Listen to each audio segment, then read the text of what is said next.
Okay, so what we're looking at here is my gasoline generator, and what I'm working on is converting it over to be a tri-fuel, so it can run propane, natural gas, and regular gasoline.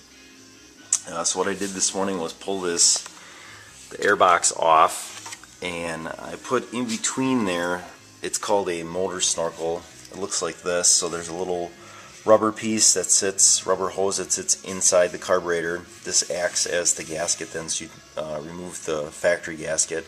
Then there's a hose that comes down, which is here, and this actually runs then to a bigger regulator that I'm working on mounting. So there you go. Okay, so this is what it looks like all put together now. I just got done running it. I turned the gas on, I primed it, and it started right up. It seriously made one revolution and popped right off. So this is the hose that comes from carburetor. This here you can adjust the amount of fuel. This is the main regulator here. On the back side of this regulator there's a primer.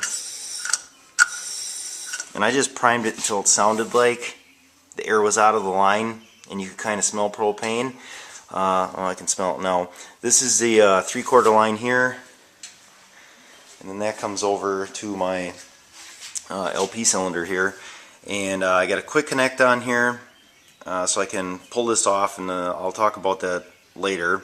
And then you got to have a regulator on these tanks because they're unregulated, so this bumps it down. And the reason that the line is so big is because if I want to run natural gas, you got to have a bigger line, something to do with the pressure or water column. So yeah, it's kind of ridiculous that you go from such a small to such a big size. But this way I can use this hose on both propane and natural gas. So just give it a prime here. Let's see if we can get this thing to pop off.